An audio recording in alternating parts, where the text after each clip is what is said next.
The Knicks are still searching for that signature win against one of the top three teams in the NBA, losing 131 to 104 to the Celtics over the weekend. We're going to talk about why Cat and Precious played a part in the Knicks not looking as good as they could have in this one, but Jalen Brunson had a fantastic game. Much more on Locked On Knicks next.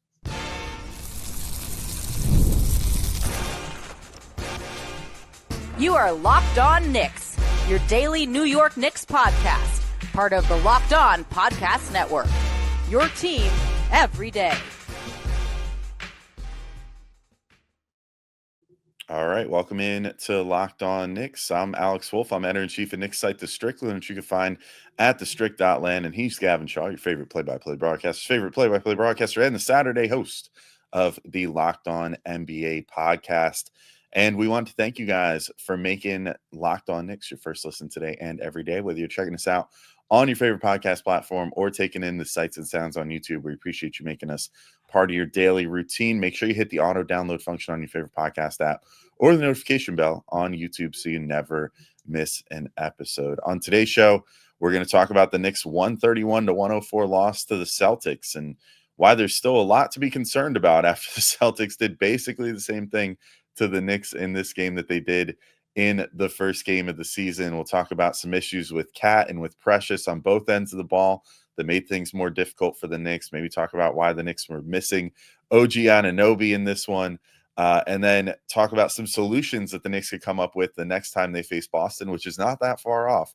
And a phenomenal two-way game from Jalen Brunson. There's always a silver lining, right? He had a really fantastic game all on his own. But before we do that, today's episode is brought to you by FanDuel. Right now, new FanDuel customers can get $150 in bonus bets if your first $5 bet wins. We should also remind you that if this podcast isn't enough for you, your favorite podcast now has a newsletter. That's right. We have the Locked On Knicks daily newsletter, one stop for ultimate team and league coverage delivered right to your inbox. Sign up for free now at lockedondaily.com. That's lockedondaily.com and start your day with the all new free Locked On Knicks newsletter. All right, Gavin, let's get into this game. 131 to 104.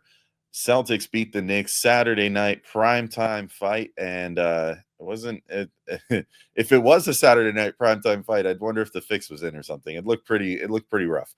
It was not great. The Knicks just came out.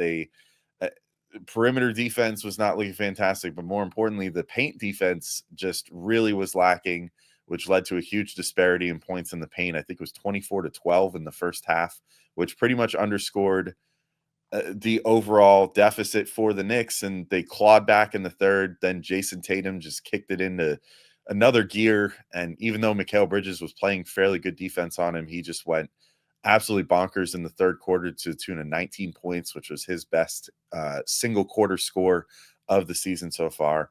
The Knicks end up falling behind by 20 plus again and then end up losing 131 to 104. Just not a fun night overall for the Knicks on Saturday. No, it was brutal. And look, like you cannot help but have existential questions about this team that was built and is now unlike last year, like when we were competing with, I said we shouldn't say that, when they were competing with Boston, and it felt like they maybe we're a step below them, but that was okay because it was like, hey, we have all these picks, we have all this flexibility going forward, we will figure out over time how to beat this team. Now the Knicks are all in, and they've had 2 shots at the Celtics, and they've lost by a combined 60 points. If you want to zoom out even further, they've played 8 quarters of basketball now against the 2 best teams in the NBA, the Boston Celtics and the not 8 quarters. They played 8 halves against the 2 best teams in the NBA, in the Thunder and the Celtics. They have looked competitive for exactly 1 of those 8 halves so far. That is not a good sign. Karl-Anthony Towns, who was your premier offseason acquisition, even if you gave up more for Mikal Bridges in particular, has not looked good in these 2 games against the Celtics. Mikal Bridges, who you gave up 5 first-round picks for, to your point, I think played substantially better in the second half and held his own. But overall, he has not looked good in the 2 games against the Boston Celtics. But this game, to me, ultimately came down to 2 things. It came down to Tom Thibodeau's decision to start Precious Achiuwa, which, much like starting Elfrid Payton over Emmanuel quickly back in the day, I would say is a blind spot for someone I would describe, for all the times I've criticized him, as a basketball genius. On the year, Alex, the the version of this lineup with Brunson, Hart, McHale, and Cat. You insert Precious Achiuwa in there.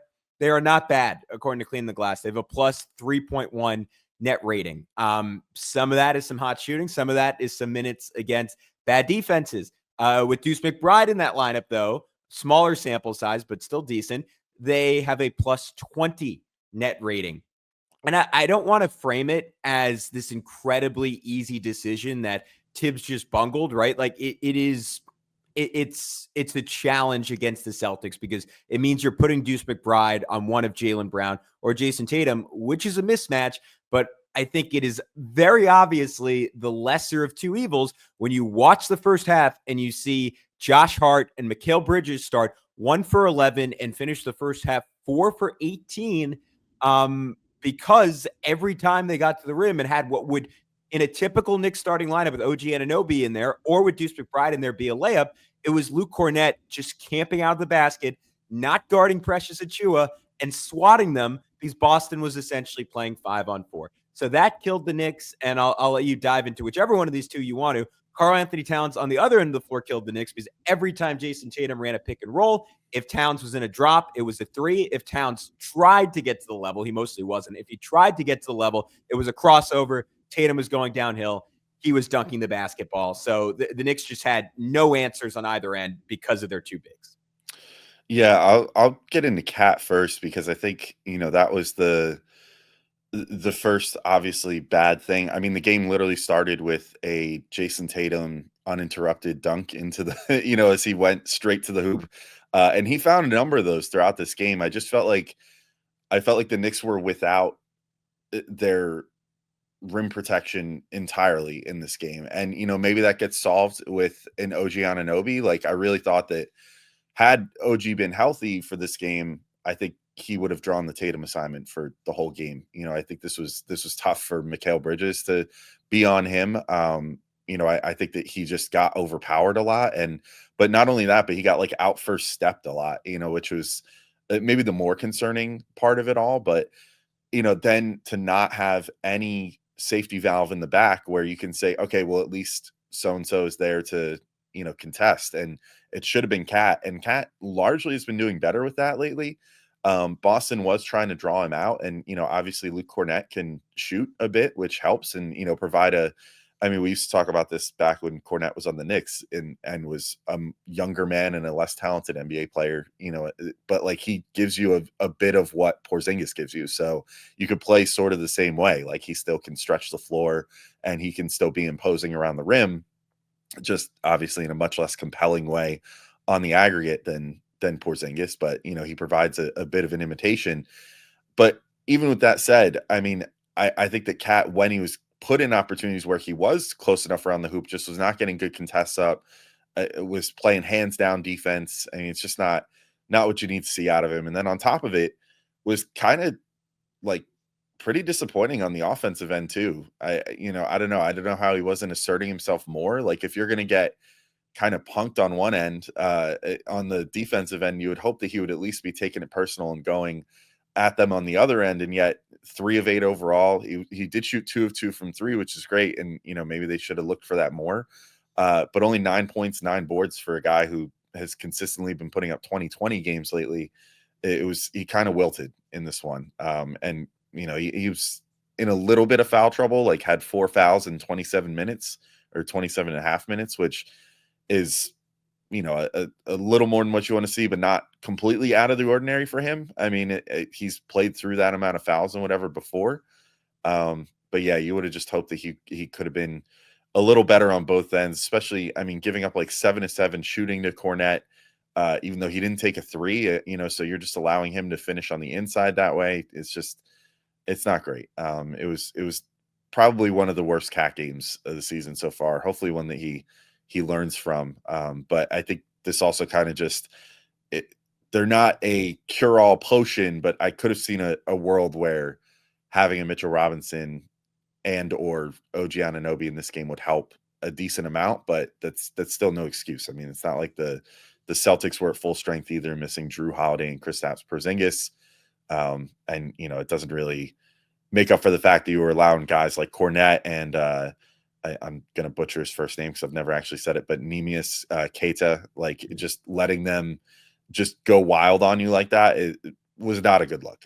You're essentially letting the second and third string bigs on that team just completely wash you in this one. And that largely falls on Precious and Cat. But to me, it was a higher percentage Cat, to be honest. Yeah, there are some issues with NBA.com's tracking data, but they had players when Cat was the closest defender shooting 12 for 14 against him, which is not good. I hear you on Bridges. I thought the first game against the Celtics was more so on him because the screen navigation just wasn't there. It wasn't good again on Saturday night, and some of that is like Cornette and Keita did a great job screening. Some of that is like Tatum just doesn't give you a lot of options on nights where he's hitting 30-foot threes because you cannot go under and you are essentially chasing from behind. And I don't think Mikal did an ideal job getting around, but I also like we've seen games where he's terrible and he just died on screen after screen. I don't think it was that either.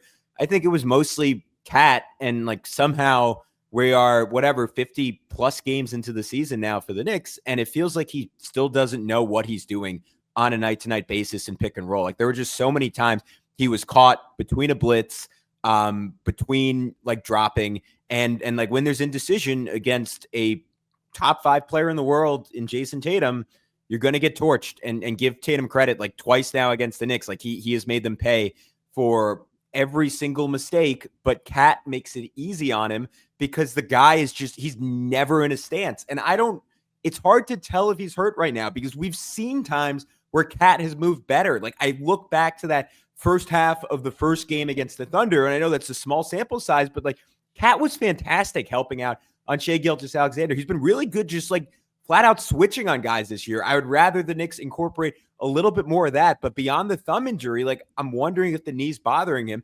And if it is, like, let me say again, like sit Towns for a month, sit him for 2 months. I don't care. Just get the guy as healthy as possible for April. But this was a night where like I was dreaming of having Isaiah Hartenstein back, and for like everything the Celtics do to you, and as much as Hartenstein, like he wasn't great against Boston a year ago, just having a mobile, flexible defensive big, like it is just stressful watching Cat like literally get into a jump stop defensively as Tatum is already crossing over and going by him to get to the rim. And then it wasn't just Jason Tatum, it was Peyton Pritchard torching them down the stretch. You mentioned that Cornet 7 for 7. That was mostly in the fourth quarter when Peyton Pritchard was in and Campaign was guarding him. And the Knicks just had no chance with those two in the pick and roll. Offensively, you know what? How about this, Alex? Let's take a break and we could talk about Karl-Anthony Towns offensively, because I think I have an explanation for why he's struggling there and why he consistently struggles against great teams on offense and why it's going to be a little bit hard for the Knicks to fix. We'll talk about it in just a sec here on Locked On Knicks.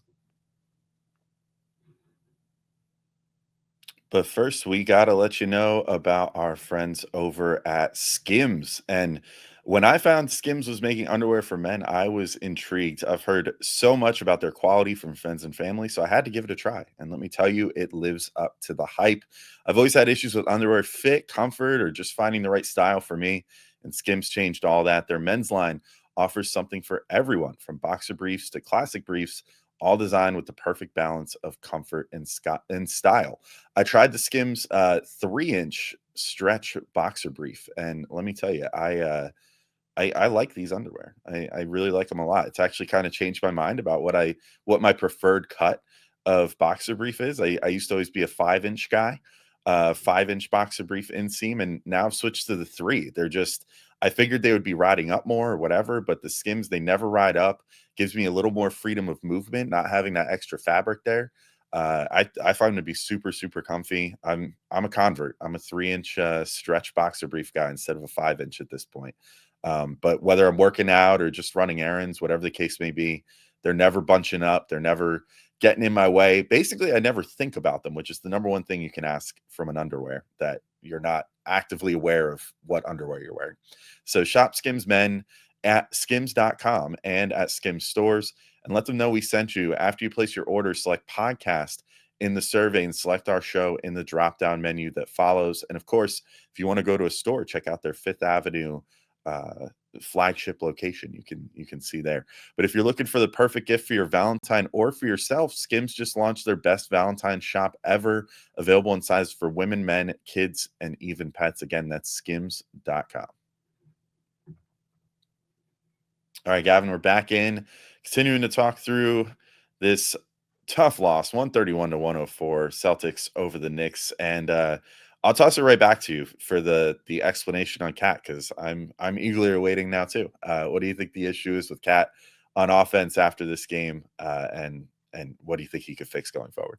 Yeah, so our buddy who I think we're gonna have on next week, still trying to work out the scheduling, but DJ Zulo of Knicks Film School, I saw him tweet out during the game. Great defensive teams have reduced Cat into a floor spacer and a post player. His pick and roll impact severely muted, crippling to the offense. It's the biggest problem this team is facing, and it's not close. I would argue with DJ that Cat's defense is equally problematic, but I think that is why we continue to talk about the offense. When you've pointed out, I've pointed out, they are, maybe they fell off after this game and Boston passed them, but they were coming to the weekend second in the NBA in offensive rating, and it's because great teams have been able to neuter them.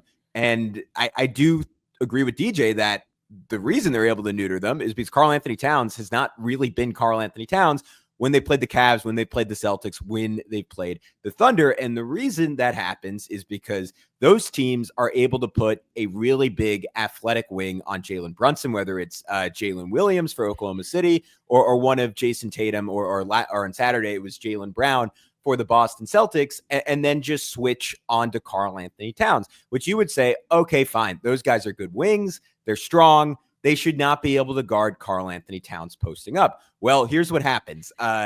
Towns will attack that matchup. He will get to the rim, and teams are so happy to aggressively double him on those drives, because Cat all year long, and he's gotten a little better at this, is reticent to pass the ball out on drives. And I think some of that is on him, and that he keeps his head down. This time it was Tatum on him. Kata doubled, and he got swatted when Hart was cutting to the basket. And if Cat's head is up, that's an easy up and under slip past the Hart for a wide open layup. Had another one where he was doubled when Jason Tatum switched on to him, and Mikal Bridges was wide open in the opposite corner, and Cat instead takes a fall away jump hook over two guys. And you just see so many times where he either forces it or he settles. Part of that is tunnel vision. Part of that is when Precious Achiuwa is in the game, there is no spacing.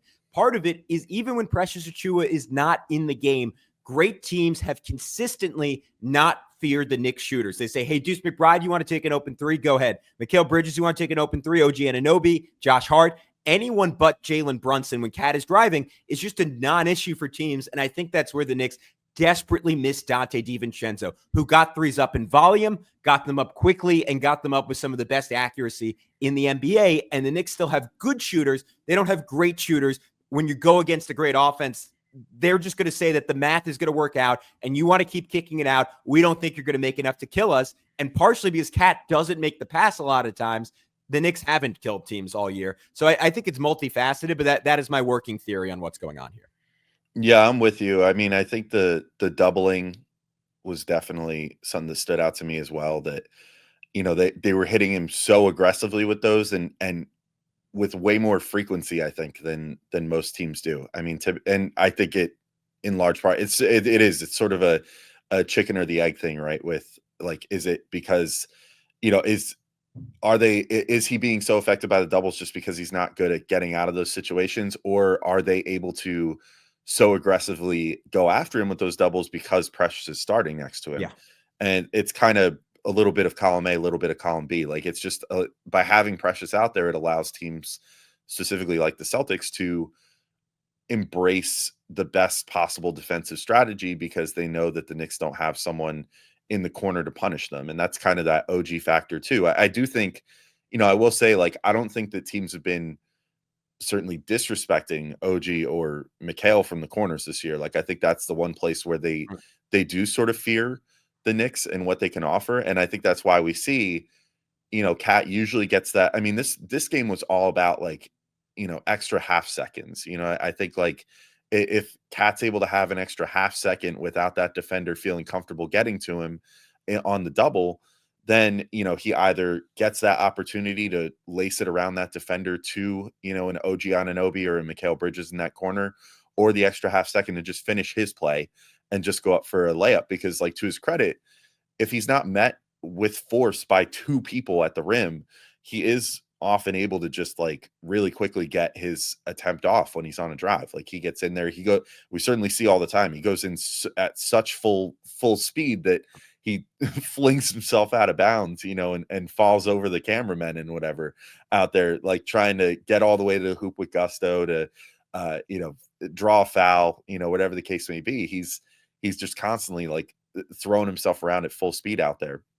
So yeah, I think in that regard, like, it was largely due to the fact that they had Precious out there, and the Celtics felt comfortable doing that. And then even once it hit a certain point, I think once they knew then that Cat was rattled or whatever, even once Tibbs then went to like a Deuce McBride lineup, it made it hard to get into any sort of rhythm, because I think that already then, Cat's just sort of in his own world as far as how he was approaching the offense at that point, and just overall didn't look comfortable like the whole night. And the Celtics were, like you said, perfectly fine just leaving Deuce out there then too, and saying, well, first off, Cat's got to get out of the mindset of not passing out of these things, and then secondly, guys got to start hitting shots then, and these guys are out of rhythm now. Like, the offense hasn't been running the way it should. So yeah, I'm pretty much with you all the way on that one.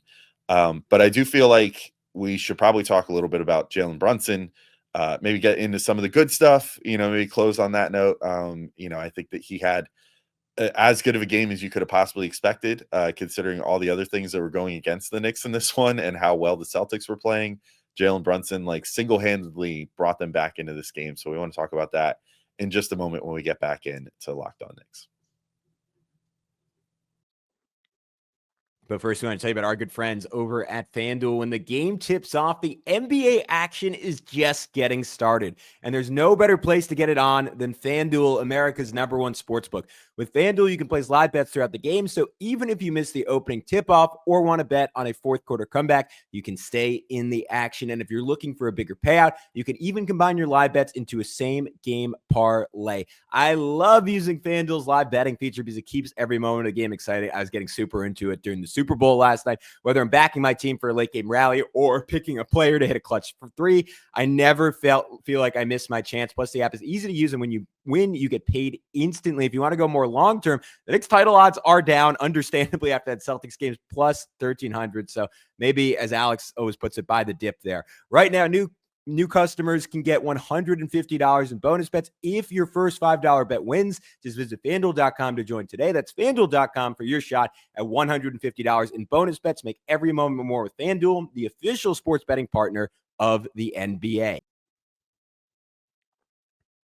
All right, we are back here on Locked On Knicks talking through I'm going to throw up saying the score, 131-104 loss to the Boston Celtics. If you want to look at some positives, you have to start with Jalen Brunson. He was incredible, and we can get into it.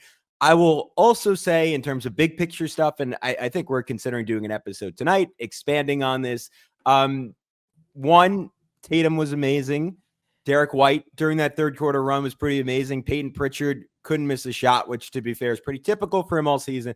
And I think the rest of the Knicks just generally had poor games. Bridges and Hart, I will say, I already have said, like, a large part of their struggles were starting Precious. If Tom Thibodeau can actually learn his lesson there and start Deuce, or, of course, when OG Anunoby's back, I think a lot of that gets alleviated. Of course, if you see Boston in the playoffs and they have Drew Holiday and they have Kristaps Porzingis, their defense will be that much better, that much harder to take advantage of. But I do think the Knicks, even with everything, got good looks at times. And like Josh Hart missed 2 or 3 layups, like second quarter, third quarter, that he typically makes in his sleep. And Deuce missed a bunch of open shots, 1 for 5 from 3. I counted 3 threes that were pretty much wide open that he just didn't hit. You would expect that to be better over time. He ended up playing 35 minutes. You don't want to read too much in a single game plus minus, but despite the fact that he was just 1 for 8, he was still just a -10. So I think those are some good things to look at. But Alex, I'll let you get started on the deep dive. I thought Jalen Brunson's offense was extraordinary. It did include some some dark arts. He was 11 for 11 on free throws in the first half, twice pump faking and like just jumping into a guy for three, which is the old Trae Young, the old Emmanuel Quickly. It is not something you typically see Brunson lean into. I think he knew desperate times, desperate measures, but he basically single-handedly kept the Knicks in this game in the first half. And if you're looking for an encouraging sign defensively, I would say the single most encouraging aspect of this game was that the Knicks leaned into letting Jalen Brunson switch pick and rolls, where in that first matchup, they were constantly scrambling and Boston was constantly getting open threes because the Knicks were trying to scram Brunson out of matchups, and it just resulted in rotations all over the court. They could never catch up. In this game, they let Brunson switch, and there were times where he got toasted. Overall, he held up really well when he was asked to guard Jaylen Brown or Jason Tatum. You could argue that that's not super sustainable. I was incredibly impressed with what he did on both ends of the floor. Yeah, I mean, the defensive aspect just kind of is what the Knicks have been doing overall lately, right? Like, I mean, and I'm glad that they at least attempted to do that with Boston. Now, maybe in this one, there would have been a case for maybe throwing a double at Jason Tatum once or twice just to try to get the ball out of his hands. I think that they kind of stuck to a T to the strategy of like, oh, we're just gonna have everybody defend their man. And I thought that, like, for as much as Jason Tatum went crazy. Sorry, I'll talk about Jalen Brunson in a second, but it just sort of all bleeds in. But for as much as Jason Tatum went crazy in the third quarter, I thought Mikal Bridges actually played some really good, like, one-on-one defense on him. Definitely. And in that case, I almost wonder if you could have thrown that double and tried to get Tatum to pass the ball rather than shoot it when he was just like nuclear hot. Maybe that works out a little better for you in the long run. Although maybe he just ends up getting it to Peyton Pritchard or whatever. Who makes the shot. Derek White did make at least like 1 or 2 threes off like Brunson doubling. So that's Boston, right? Like you almost can't win against them when they're shooting well. But. Yeah, exactly. And they were certainly shooting well in this game. But I'm with you on the defense for Brunson. Offensively, also with you. I mean, he was fantastic. And I mean, in the first half, like you said, it was mostly a game of getting to the free throw line, because the shots just weren't falling for like anyone on the Knicks as much in the first half. And, so Brunson, used the start-stop dribbles and all that stuff to get himself to the free throw line. The attempts from three were really great, but in the third quarter, I mean, the takeover was just crazy from him. I mean, as much as it was crazy from Tatum as well. Obviously, Brunson himself had a really nice third quarter too, with 10 points, 3 assists in that quarter. He shot 4-7. That was where the shot making started being on display, and he was kind of dragging the Knicks back into this game. Had another 8 points in the fourth quarter as well. I mean, he did everything that he could, like, in this one. Certainly, like, just they had to kind of lean into that.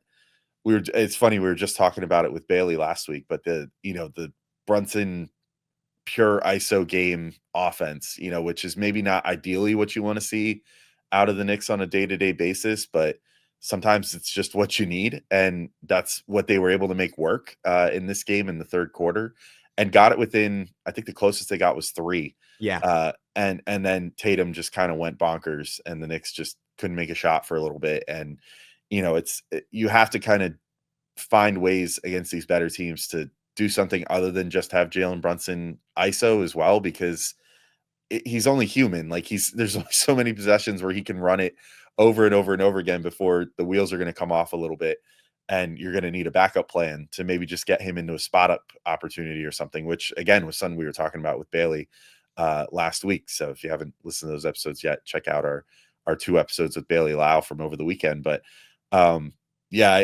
think it was as good of an offensive game as you could have asked for from Brunson. And the 3-point shooting was great. The foul drawing was great. It was pretty much just the full Jalen Brunson experience. And I'm honestly amazed that he was able to still put up the type of numbers and have the type of offensive impact they did when the rest of the team was just really not feeling it. And he basically had no bailout options on the whole rest of the team to help take any of the load off of him. Dude, he literally got to 26 points before anyone else was in double figures. And it might've been more than that. I stopped tracking at that point, but it was tough. He had a crazy, he was cooking Jaylen Brown this entire game. And it was similar to what you would say about Mikal Bridges and Jason Tatum. It wasn't particularly bad defense. Brunson was just that good, like getting to a step back.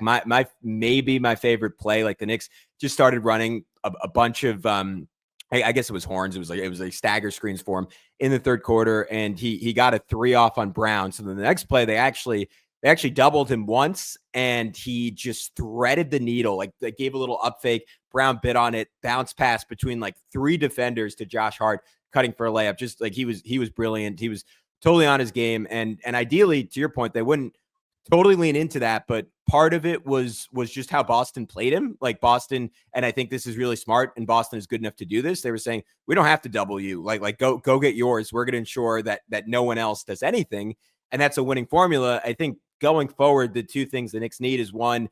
And again, like, Mikal Bridges' life is a lot easier if it's OG instead of Precious or Deuce instead of Precious, but he just has to be better. Like, twice they played Boston, and he's looked like a little brother to Jalen Brown and Jason Tatum, or like the pokey evolved versions, like the Charizard to his Charmander. Like, he just looks weaker. He looks more tentative. He does not seem confident against this team. And if they're going to beat Boston, they need Mikal Bridges to sort of be the Nets version of himself, where he's like, you know what? Like, I know I have to shoot. I have to be confident. I think he can score against those guys. Like, there's just zero swagger, to use the kids' term, zero aura from Mikal Bridges in these matchups against the Celtics. The other thing we talked about, Bailey, that the Knicks didn't do at all, as far as I saw, was have Josh Hart initiate offense, right? And maybe because the Celtics twice now have just put Al Horford on him. So you know what you do? Spread out around him and run a pick and roll with him and Karl-Anthony Towns. And then it's Josh Hart going downhill against Luke Cornett. And if you have Towns pop on that, I don't really know how the Celtics guard that without helping. And it's an easy read for Josh Hart. And as we mentioned with Bailey, when Hart's running the pick and roll, instead of someone they can help off of, there's 3 shooters off the ball. And that actually puts stress on the defense. And it makes up for not having someone like DiVincenzo, who's just a bona fide sniper. So that's what I would lean into. Maybe it's stuff we can talk about more tonight, but that's kind of my solution. Alex, I don't know about you. I'm shocked because this is a big game, and we normally tend to go like 40 minutes on these games. I think that's about it for me. Like, that is maybe all I care to talk about this one, at least until tonight. Yeah, I'm with you. I don't I don't want to talk about it anymore either. It's weirdly like having to revisit the first game of the season, which was one that we wanted to forget too. So hopefully everyone can start forgetting this game starting right now. So thank you all for listening. We'll talk to you soon. We'll come back with another episode tonight where we maybe dive into some more of these, or tomorrow morning, I should say, where we dive into some of these issues and try to get to the root cause of some of them. And then, of course, 2 more games for the Knicks this week, back-to-back, Tuesday and Wednesday, before we hit the All-Star break. So that's something to look forward to. Hopefully a 2-game win streak going into the All-Star break. We'll have you covered for all of it on Locked On Knicks.